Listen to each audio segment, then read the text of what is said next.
Guys, yung general aircon service natin na Toyota Innova na 2018 model. Ayan, o.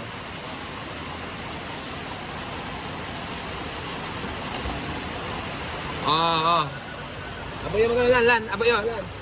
Abot.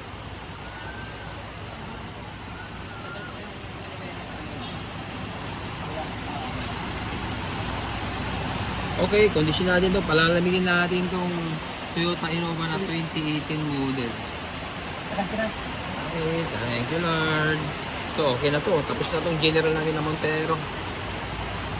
Ito tips, yung mga nagtatanong sa atin kung saan makikita yung relay ng compressor Toyota Innova na 2018 model. So, dito lang mga kabayan to. Kalasan namin to dahil general. Ang ginawa namin dito, so dito makikita yung relay ng compressor. Kaya na pag ano, hindi mo makikita yan dahil pag nakalagay na yung cover, nandito lang sa gilid. Okay, dito sa kanan dito yung driver side, dito sa mismong passenger side dito makikita ang relay ng compressor mga kababayan. So ito yung relay ng compressor. Okay, kopya na po. Ito mga boss yung condenser. Boss, tinan mo boss. Yan yung kagandahan talaga pag mag-general mga kababayan. Tapos daw yung radiator mo boss, tinan mo. Nakikita mo yung balahibo na yan.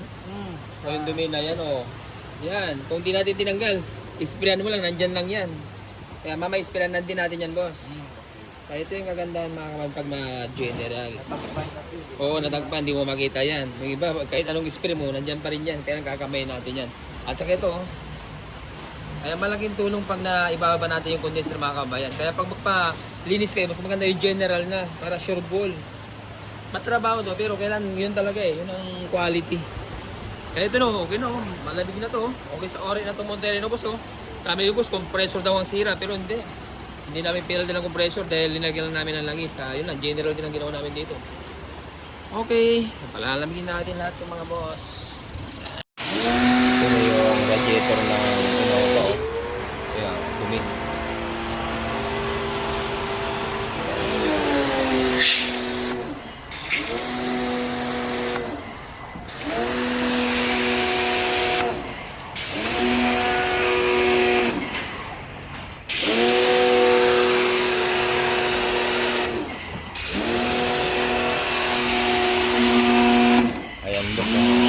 Yung kagandahan pag mag-general mga kababayan, kaya natin mabuti yung radiator.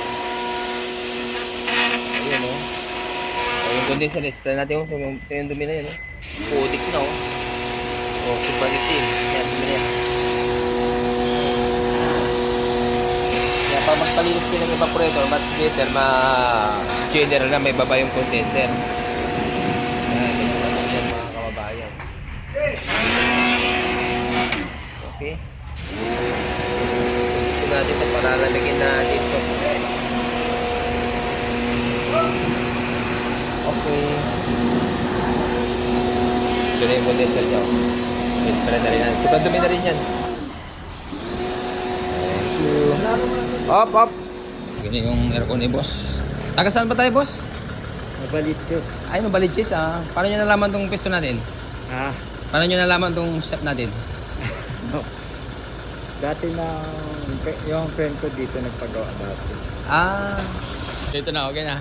General aircon service ang ginawa natin dito. Nagpagawa dito. Kasi yung general niya, loob sa kalabas. Oo. Sa iba kasi loob lang. Hindi nila binabacklock yung condenser, saka binubogaan yung radiator. Tapos lahat pinaplasting, harap hanggang likod. Pati yung evaporator, expansion valve, saka Condenser, lahat pinaplasting. Yung iba shortcut Oo. Hindi nila pinaplasting hanggang buga-buga lang. Tapos yung totoong sira talagang sinasabi nila yung totoong sira, hindi katulad sa iba. Kahit na magnetic clutch lang, sasabihin nila buong compressor. Totoo yun boss. Malamig naman, saka umiikot, diba? Paano masasabing compressor? Yun. Talagang honesty is the best policy. Kaya balik-balikan yung kay John Denver Auto Repair. Mata electrical pa lang, saka aircon. Thank you. Salamat sa Diyos. Tiwala. Thank you, thank Okay, you. thank you boss. Salamat sa Diyos. Basta may warranty yung magawa natin boss. Ah, Ingat kayo boss ha. thank you. Ingat. Thank you Lord.